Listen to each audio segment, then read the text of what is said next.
Lucas 19, a partir do verso 45.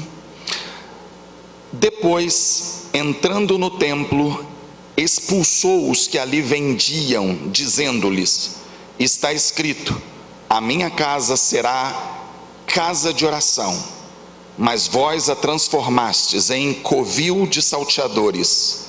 Diariamente Jesus ensinava no templo, mas os principais sacerdotes, os escribas e os maiorais do povo procuravam eliminá-lo.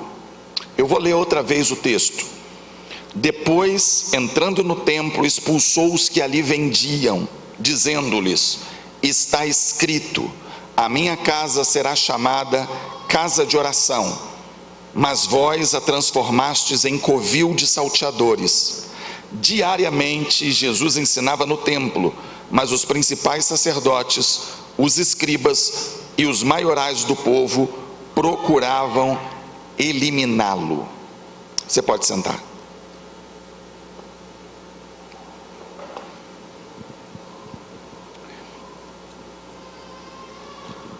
Existem muitos episódios que aconteceram na vida de Jesus que não foram contados por todos os evangelistas. Mateus, Marcos, Lucas e João, foram poucos episódios que ambos descreveram. E esse é um dos poucos episódios que foi relatado por todos os evangelistas, dada a importância desse episódio, provavelmente, ou a repercussão que esse episódio teve. O templo, tanto no Antigo Testamento como no início, principalmente, do Novo Testamento, ele era visto como o símbolo da religião judaica. Todos os trabalhos do judaísmo, da religião da ocasião, giravam ao redor do templo. Eles esperavam o Messias, eles faziam sacrifícios expiatórios pelo povo no templo, eles faziam os rituais religiosos no templo.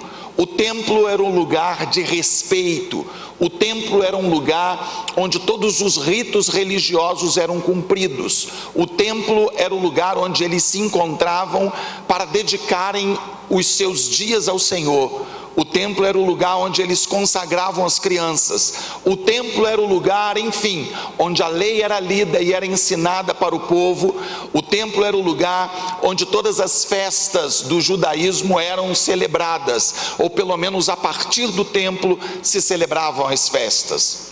Embora os judeus tivessem as suas sinagogas, que eram espécies de pequenas congregações nas cidades onde eles tinham uma comunidade ou uma representatividade do povo, o templo era o lugar para onde todo judeu gostaria de ir, e eles efetivamente se esforçavam para pelo menos uma vez no ano estarem no templo. Nós vemos isso durante a infância de Jesus, quando ele discutia com os doutores da lei no templo. Eles estavam retornando para a sua cidade natal, ou pelo menos para a cidade onde eles residiam, porque eles haviam ido ao templo para adorar com a família, e isso era algo absolutamente comum dentro do cotidiano do judeu. Nessa ocasião era tempo da Páscoa, e era um tempo onde as atividades do templo se intensificavam. Embora nós estejamos aqui todos os dias praticamente, embora nós estejamos aqui de uma forma, com uma representatividade maior aos domingos, existem épocas no ano onde há uma celebração mais específica, e mesmo nós não tendo essa familiaridade ou essa simbologia em torno do templo, nós estamos aqui em determinados momentos do ano celebrando ao Senhor, e mesmo não tendo esse simbolismo do templo forte como eles tinham, nós de certa forma zelamos por esse lugar.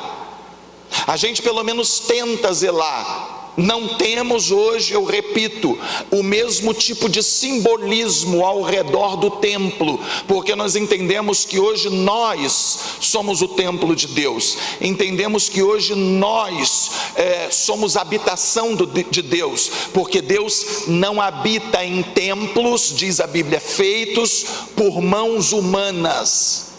Mas eles ainda assim dedicavam ao templo um respeito ímpar. Ainda assim eles tinham no templo o lugar dos rituais, e era comum na época da Páscoa toda essa parafernália estar montada. Era comum naquela ocasião que houvesse mercadores. Era comum na ocasião bancas de cambistas estarem estabelecidas em pontos estratégicos do templo. Por quê? Porque todo hebreu precisava ir a Jerusalém e fazer um sacrifício ao Senhor pela sua vida, um sacrifício expiatório pelos seus pecados. E para comprar os animais tinha que ser no templo, porque eram animais criados com esse intuito. E para comprar animais, eles não podiam chegar e comprar com qualquer moeda da sua nação, deveria ser comprada com moedas do templo, era uma moeda específica que circulava no templo, portanto, tinha que haver cambistas. Isso significa dizer que o cenário montado naquele lugar estava dentro da normalidade, que o cenário montado naquele lugar estava em conformidade com todos os outros dias que tanto Jesus como todos os outros judeus haviam passado ali. Mesas com cambistas, pessoas fazendo a troca das moedas, pessoas comprando pombas, pessoas comprando bezerros, pessoas comprando animais para o sacrifício. Tudo isso estava dentro da normalidade. E era a festa, era a época de Páscoa, e portanto havia uma movimentação mais intensa no templo. Dentro desse contexto, quando nós colocamos o mesmo episódio descrito pelos 4 evangelistas, nós poderíamos acrescentar alguns detalhes ao texto que nós lemos, porque embora seja o mesmo episódio, alguns fazem considerações que outros não fazem.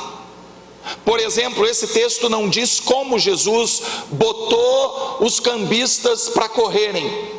O Evangelho de João, ele detalha isso, diz que Jesus fez com as próprias mãos uma espécie de chicote com cordas, e ele entrou de uma forma relativamente agressiva, temos que admitir, e ele começou a jogar as mesas no chão, embora o texto não relate que Jesus tenha dado chicotada em alguém, ele estava portando uma arma, não uma arma de fogo, mas uma arma que intimidaria as pessoas, e ele começou a distribuir chicotadas em cima das mesas, virar mesas e expulsar as pessoas daquele lugar. Isso gerou um clima de tensão. A sensação que se passa é que Jesus estava predisposto a criar problema. Veremos que não foi isso, mas essa era a visão que aqueles religiosos tinham naquele momento. Tudo certo, dentro da normalidade da mente deles, do costume que eles tinham, e Jesus começa a virar as mesas, distribuir chicotadas em cima das mesas e botar todo mundo para correr, e as pessoas atônitas começam a fugir, ninguém o encara.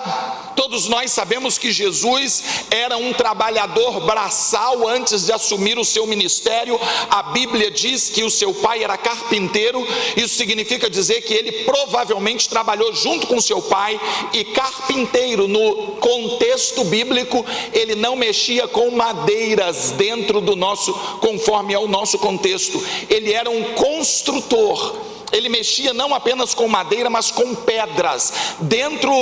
Se nós fôssemos transliterar o termo carpinteiro para a nossa realidade, Jesus era um construtor, era uma espécie de pedreiro que mexia também com madeira. Ou seja, ele era um cara forte, fisicamente avantajado, ou pelo menos provavelmente se presume isso. E ninguém encara, as pessoas começam a sair e olhá-lo de longe, dada a agressividade que ele impõe naquele momento.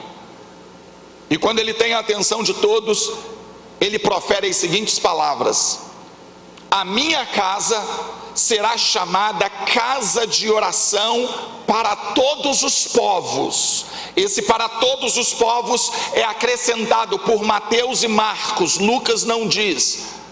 A minha casa será chamada casa de oração para todos os povos, e isso já traz um desconforto para os judeus, porque dentro da visão deles, Deus era só deles, e era casa de oração para o povo judeu e não para todos os povos. E isso já traz um certo ambiente adicional de tensão.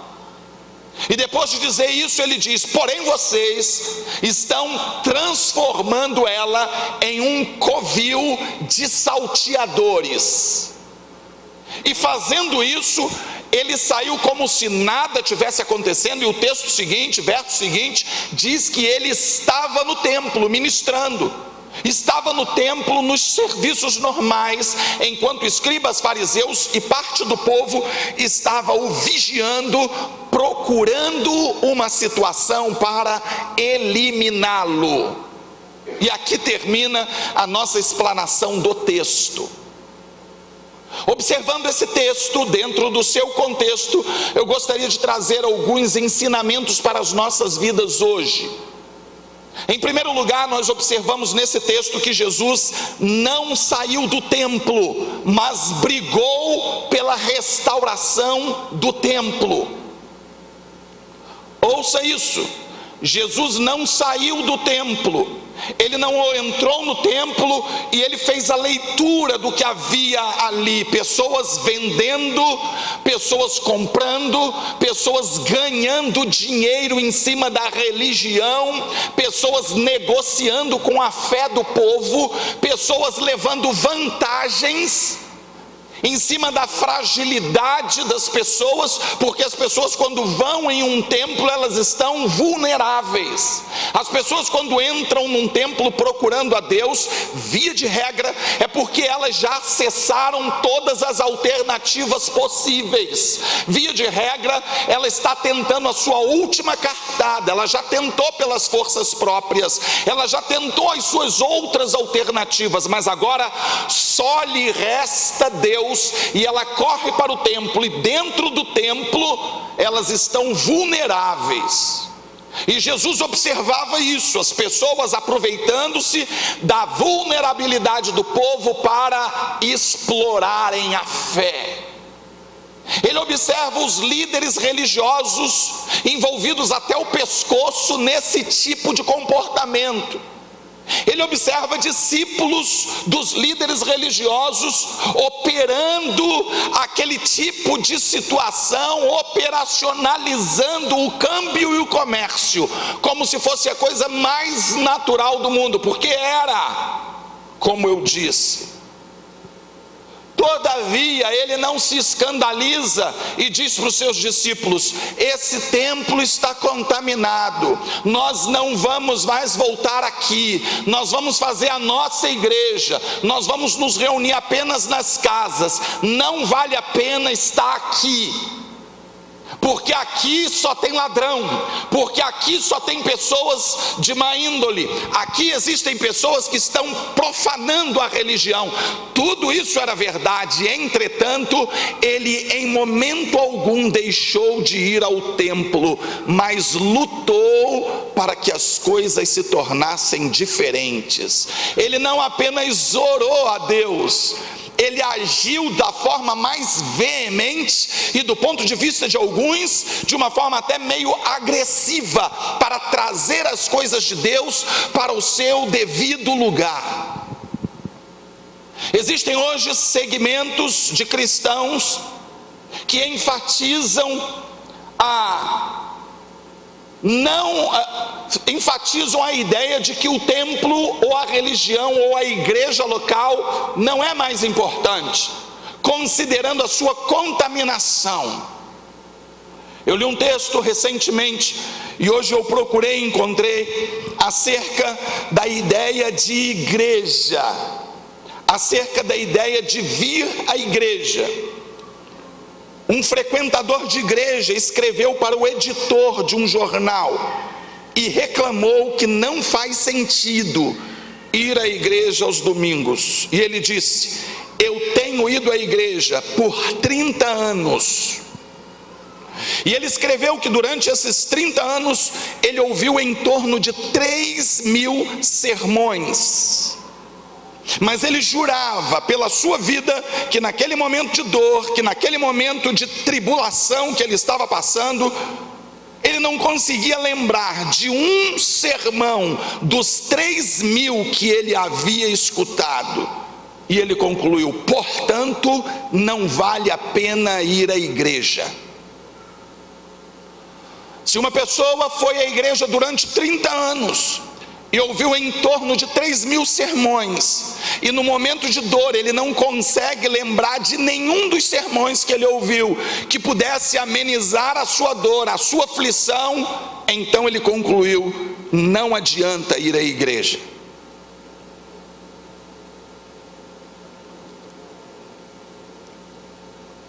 Depois disso, uma outra pessoa mandou uma carta para a mesma emissora, tentando responder essa ideia desse rapaz.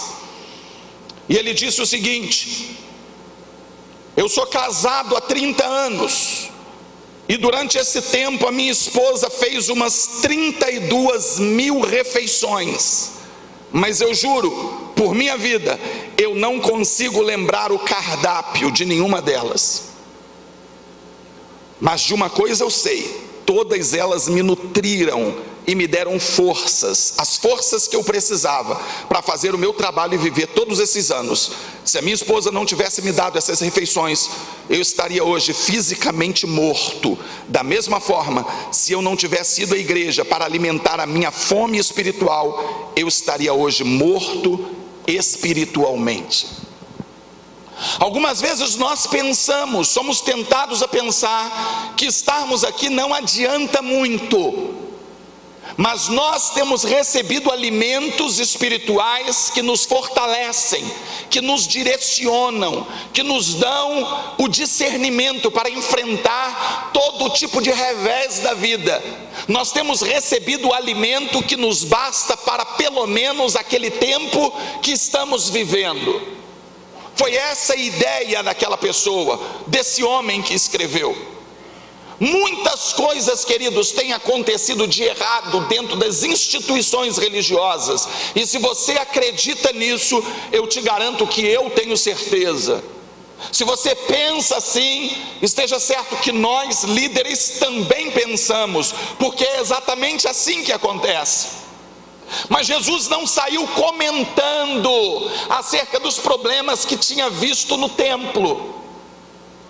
Eu não vejo Jesus em suas ministrações públicas expondo as fragilidades da religião. Eu não vejo Jesus em reuniões públicas expondo tudo de errado que acontecia ali. Ele fazia isso diante dos sacerdotes, diante dos escribas, diante dos fariseus, numa tentativa de trazê-los outra vez para o rumo certo, para o trilho de onde não deveriam ter saído. E não pensou em qualquer momento em deixar de frequentar o templo, mas simplesmente se posicionou. A segunda lição que eu extraio desse texto é que o que causava ira em Jesus geralmente não nos causa ira. Eu considero esse ponto importante, sobretudo porque, via de regra, nós olhamos para esse texto e nós pensamos que Jesus ficou irado, e nós associamos, na maioria das vezes, a ira a pecado. Embora a Bíblia diga, através de Paulo: irai-vos, mas não pequeis. Ou seja, é perfeitamente possível se irar sem pecar. Mas Jesus, ele expulsa os cambistas, pelo menos dentro daquilo que nós lemos, de uma forma relativamente violenta. E eu digo relativamente porque, olhando pelo nosso ponto de vista, dentro dos nossos conceitos, ele foi até que bastante agressivo. Ele faz um chicote. Imagina se nós fizéssemos isso.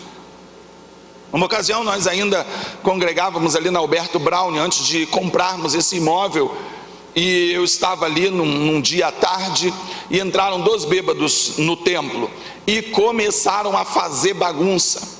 E eu fui até os 2, eu estava sozinho lá, e eu tentei conversar com ele, argumentar, mas argumentar com pessoas embriagadas é muito difícil.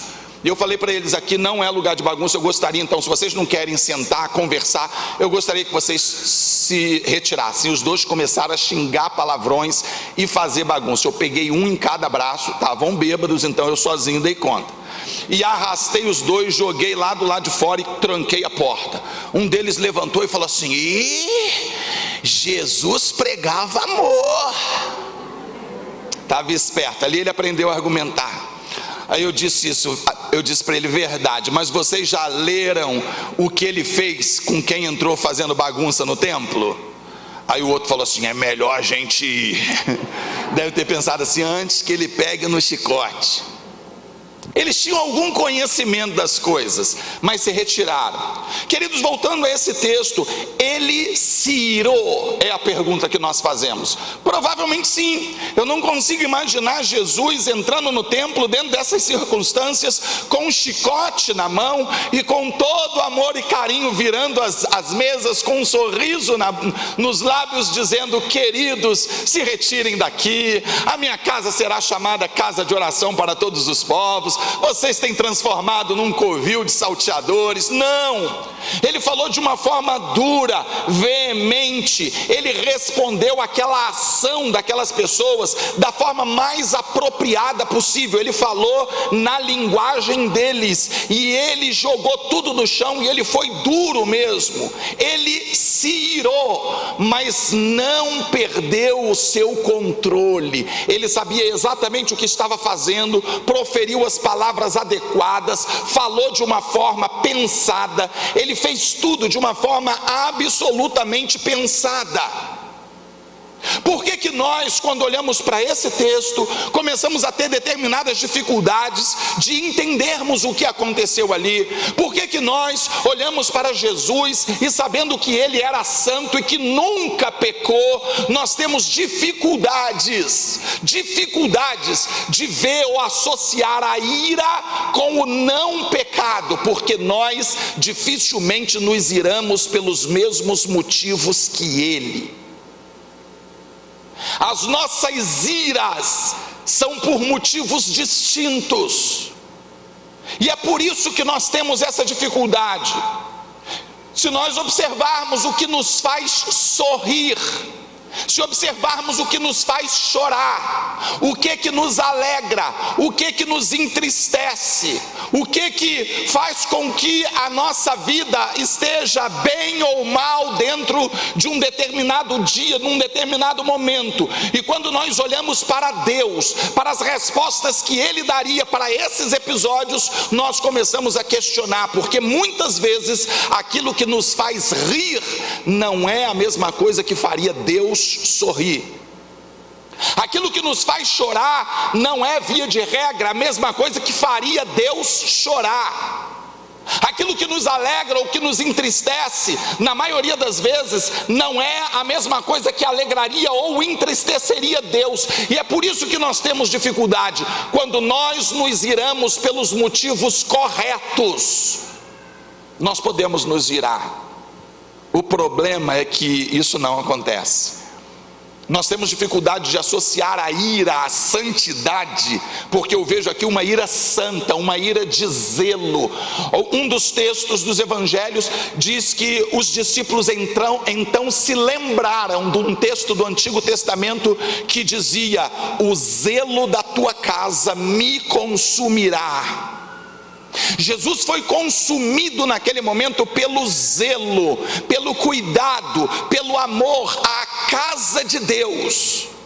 Ele foi consumido naquele momento por uma ira santa. Mas quando nós olhamos para a nossa vida, via de regra, nós nos iramos pelas razões equivocadas, por coisas que não irariam Deus. Quando você se sente acuado, você se ira. Quando toma uma fechada no trânsito, você fica irado.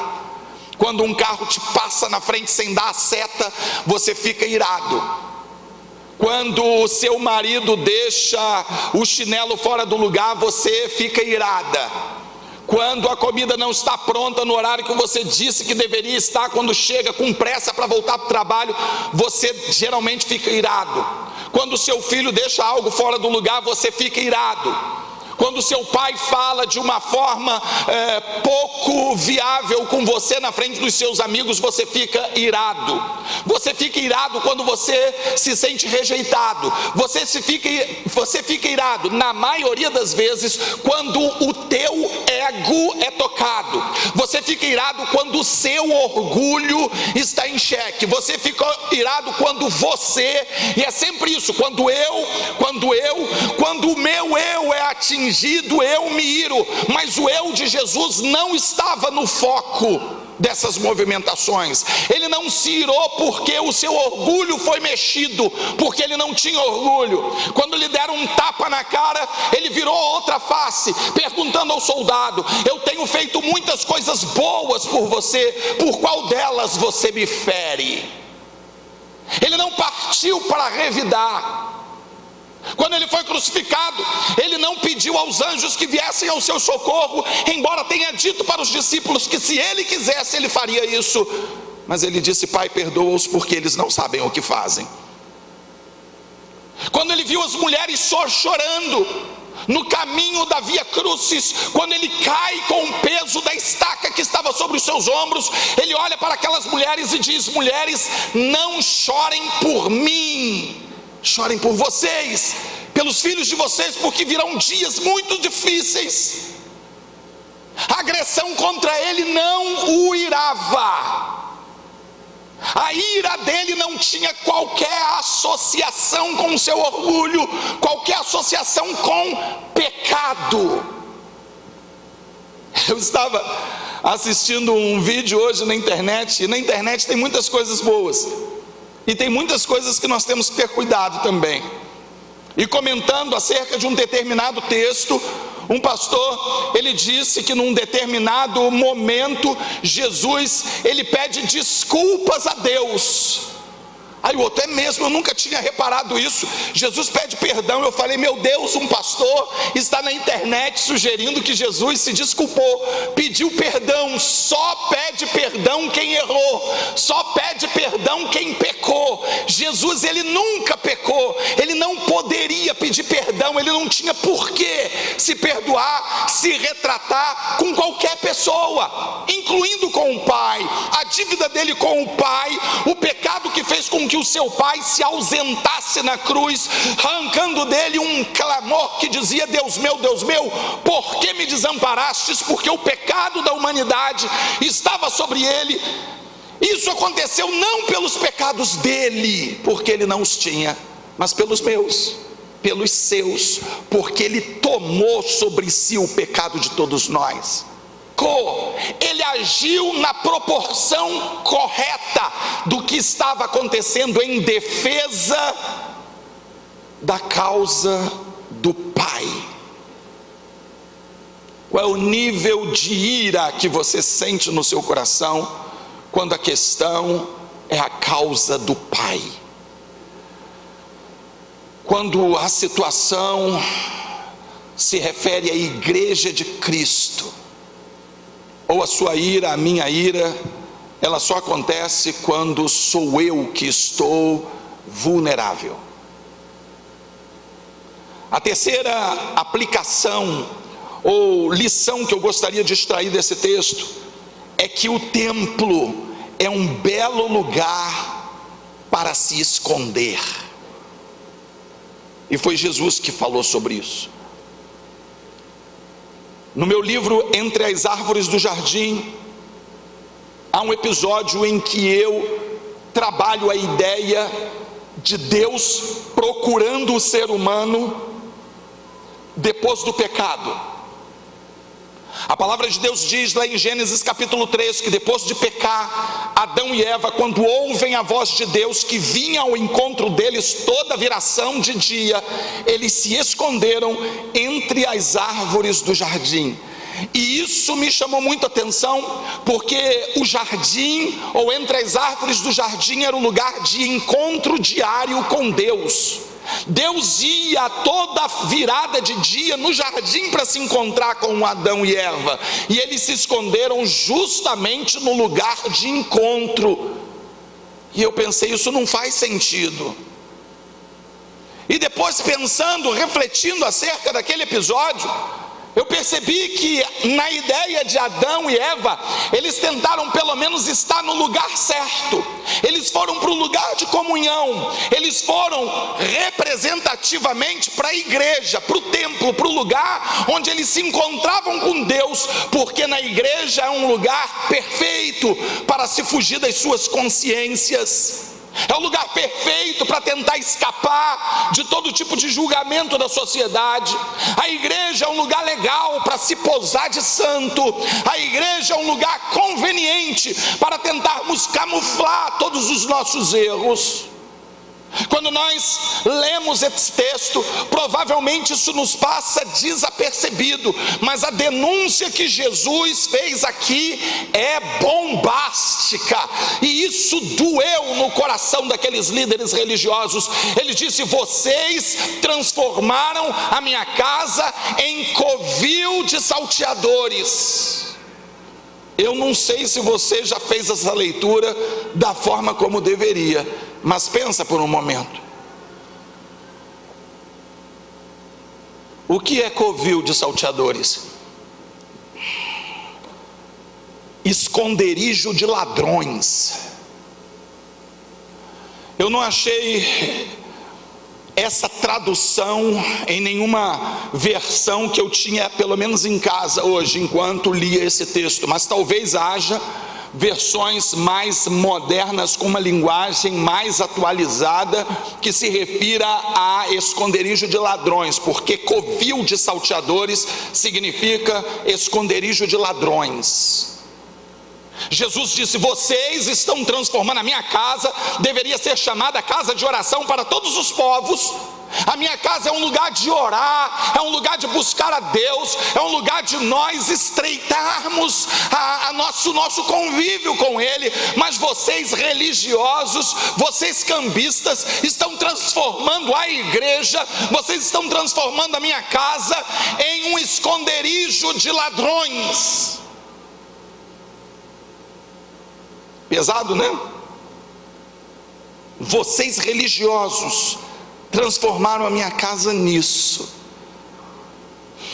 Queridos, o templo é um bom lugar para nos escondermos. E existem muitas pessoas que fazem isso. Algumas pessoas que não estão dispostas a compromissos verdadeiros com Deus. E eu quero deixar claro que eu não estou me referindo a pessoas que estão lutando contra as suas fraquezas. Eu não estou falando de pessoas que estavam mergulhadas no pecado e correram para Jesus e estão agora brigando contra as suas próprias paixões. Eu não estou me referindo a pessoas que estão na igreja e que sabem que estão lidando com determinados desdobramentos da vida que são difíceis de serem administrados, estão tentando de alguma forma cambiar esse estilo de vida. Eu não estou me referindo a isso, eu estou me referindo a pessoas que sabidamente estavam transformando o templo em covil de salteadores. Eu estou me referindo a pessoas que estão dentro da igreja, mas não querem absolutamente nada com Deus. Pessoas que estão na igreja, mas são péssimos testemunhos. Pessoas que estão dentro da igreja, mas que possuem uma reputação pífia. Pessoas que estão dentro da igreja, mas que não dão testemunhos para ninguém. Pessoas que estão dentro da igreja, mas o ímpio olha e diz assim: para ser crente igual aquele ali, eu prefiro não ser. Pessoas que estão dentro da igreja, mas têm comportamentos piores do que pessoas que não têm um convívio ou uma declaração de fé. Porque foi isso que Jesus estava dizendo. O templo é um bom lugar para se esconder. O templo é terra fértil para o mercantilismo. Foi isso que Jesus disse.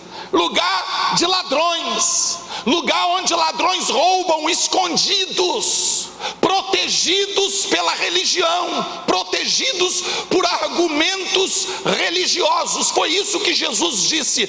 A igreja ou o templo é terra fértil para mercantilismo, para se negociar. Hernandes Dias Lopes, ele diz em uma das suas pregações que alguns pastores estão transformando os púlpitos em um balcão de negócios. Pastores que fazem do ofertório o tema do culto.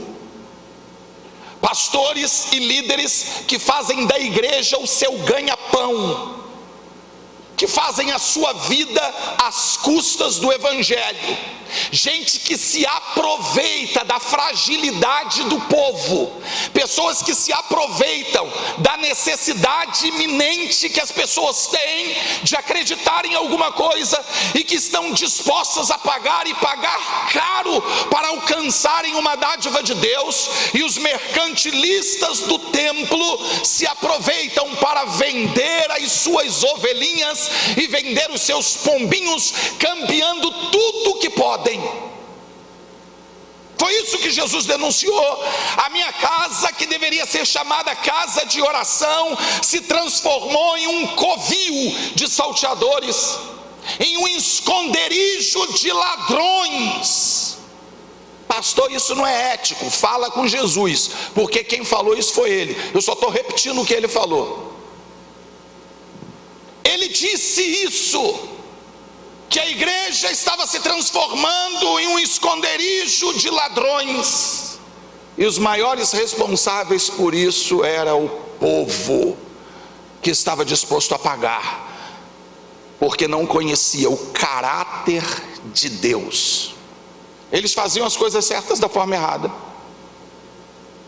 Eles estavam estabelecendo o seu balcão de negócios, vendendo promoção, uma rolinha por tanto. Aqui, leve duas e pague uma. Dentro do templo. Quando eu digo que o povo muitas vezes é responsável por isso, porque não conhece, ou pelo menos ao que parece, prefere não conhecer o caráter de Deus.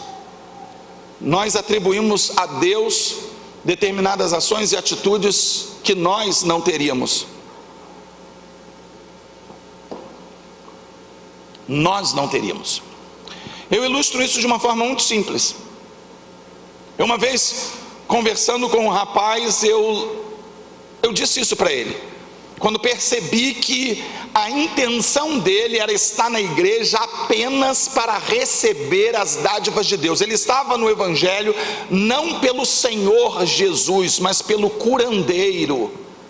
E muitas pessoas estão dentro do evangelho não com a consciência de que são pecadoras e precisam da remissão e do arrependimento e do sangue da cruz, mas estão na igreja pela prosperidade que Deus pode dar.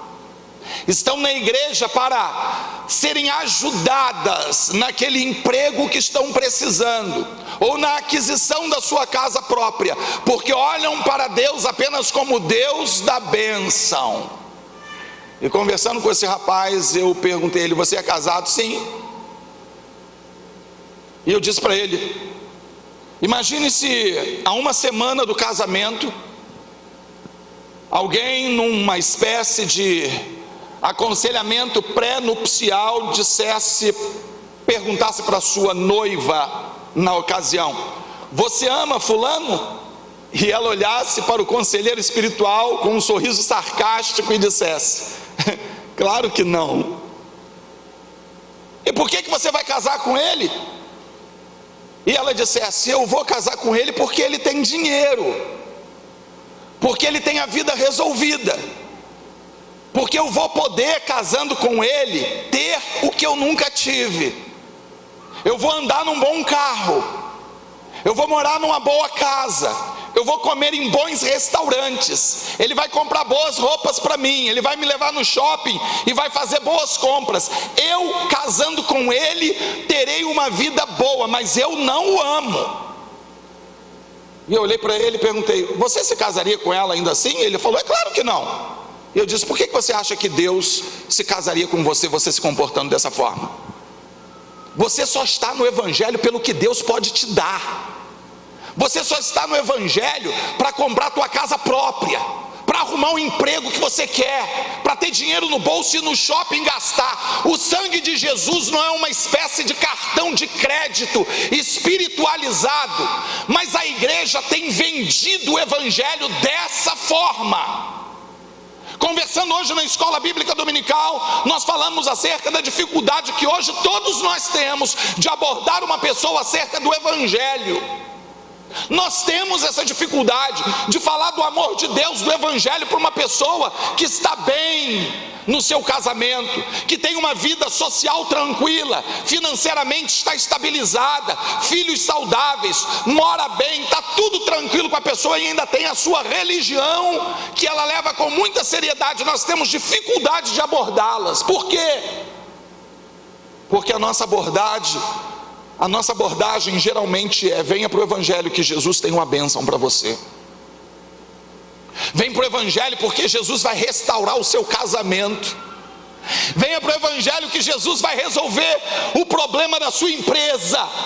Venha para o Evangelho que Jesus vai restaurar suas emoções. Venha para o Evangelho que Jesus vai te curar. Venha para o Evangelho que Jesus vai te safar de todo tipo de bobagem que você fez na vida.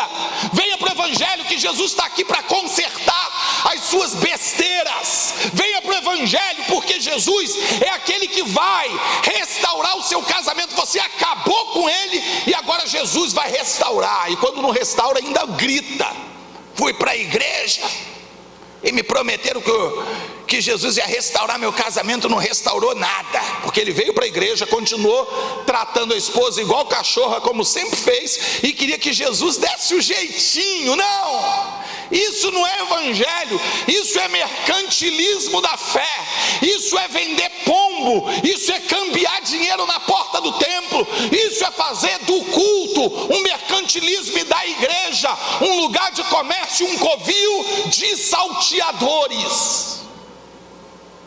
Jesus pode te curar? Pode. Ele vai curar? Eu não sei, eu espero que sim, eu vou orar por isso. Jesus vai restaurar o seu casamento? Eu não sei. Que ele pode, ele pode.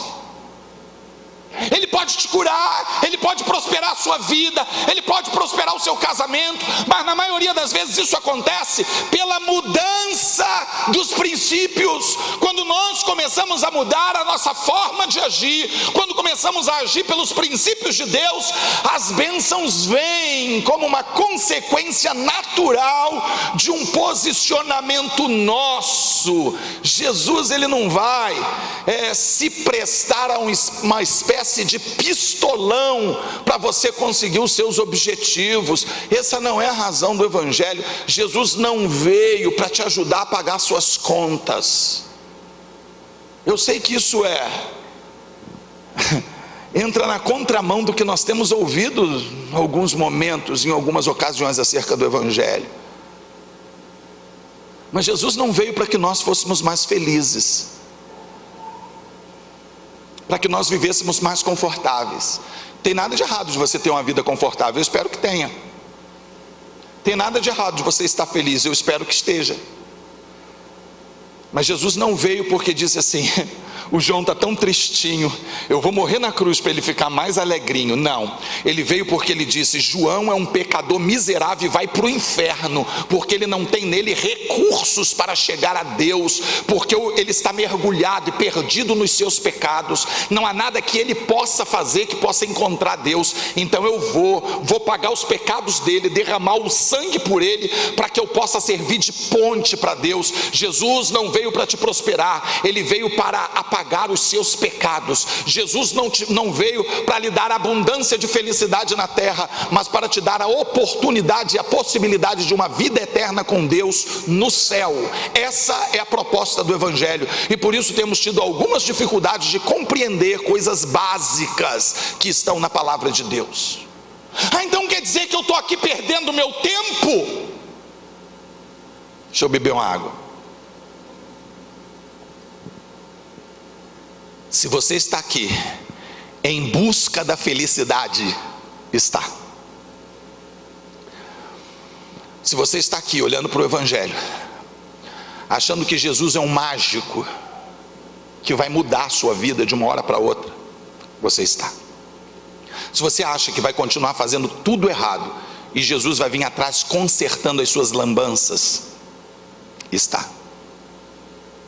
Se você veio aqui buscar a unção da sua canetinha para você fazer aquela prova e ser aprovado, você está.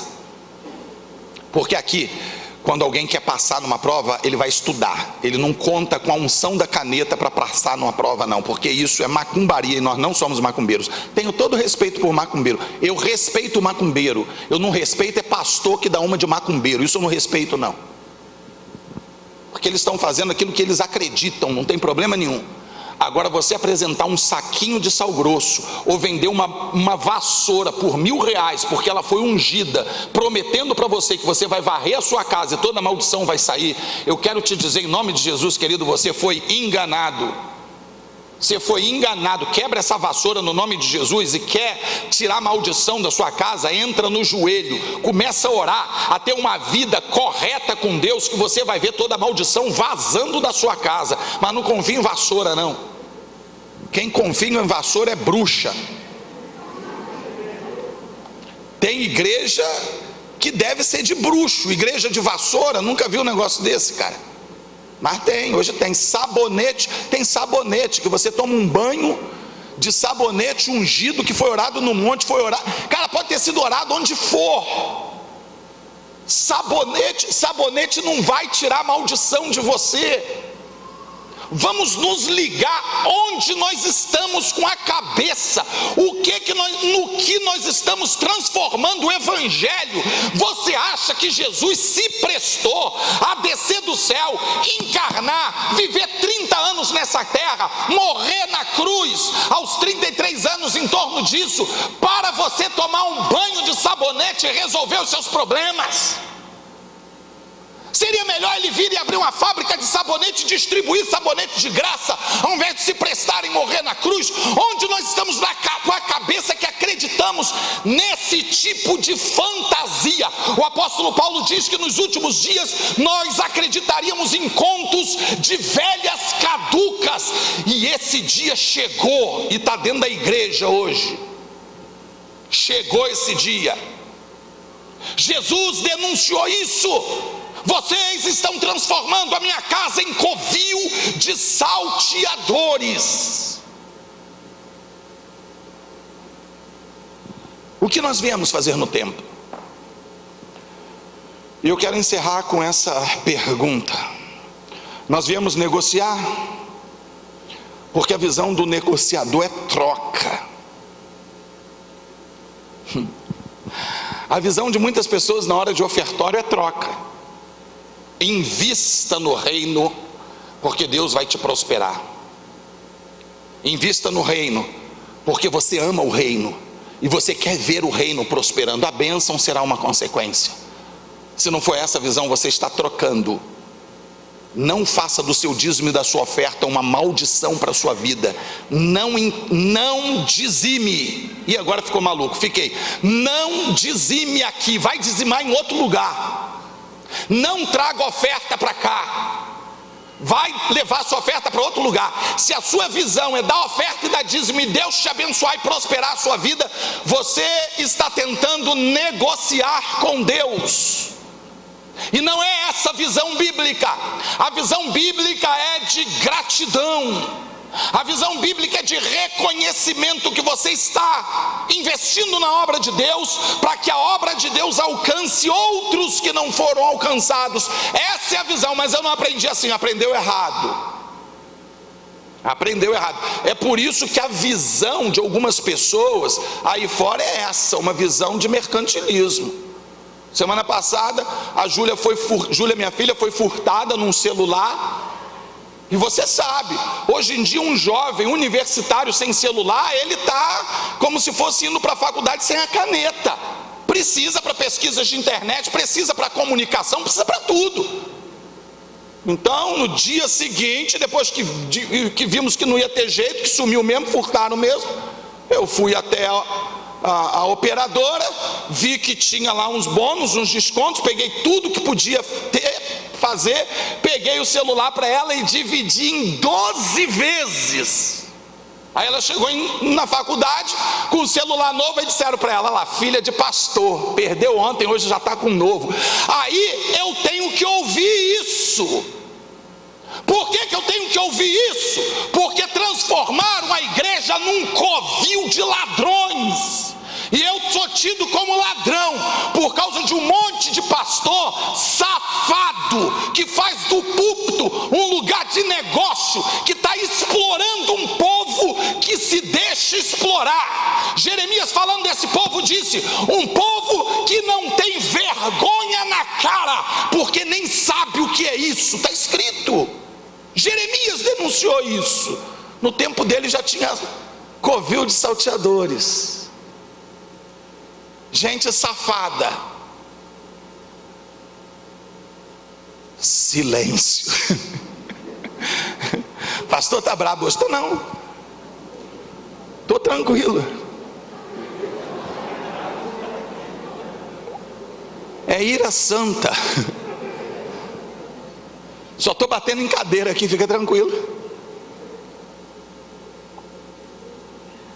Se você vier aqui na frente, eu vou até orar por você, para Jesus te curar, te prosperar. Tem nada de errado nisso não. Eu só não posso fazer disso a espinha dorsal do evangelho. Mas não tem nada de errado de orar pelos enfermos não. Mas Jesus mandou orar.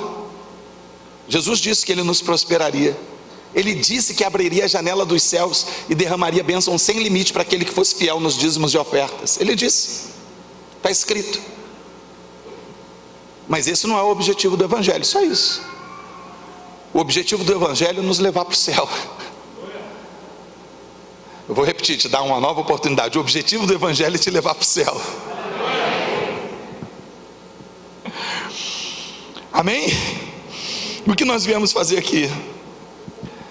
Nós viemos aqui buscar Deus, nós viemos orar, porque a minha casa será chamada casa de oração para todos os povos. O Messias se manifestou lá entre os judeus e rasgou o véu. A gente canta, né, que o véu se rasgou, o sepulcro abriu. A gente não sabe nem o que quer dizer isso. Às vezes, rasgou o véu, como que é isso? Havia um véu no templo que separava o lugar santo do santo dos santos. Era um véu feito de peles de animais, era grosso. E o texto bíblico diz que no momento em que Jesus expirou pela última vez, aquele véu grosso se rasgou de alto para baixo. Detalhe, de alto para baixo. Alguém lá do alto rasgou ele. Ele estava dizendo assim: o acesso foi liberado. O acesso foi liberado. Você pode ir direto a Deus, você não precisa comprar a tua bênção. Deus não está à venda. Você pode ir direto a Ele, confessar os seus pecados a Ele e pedir a Ele que venha redimir a sua vida, para que você tenha vida nele, porque Ele veio para que nós tivéssemos vida e vida abundante. Abundante. Se é para Ele, aplauda mais forte.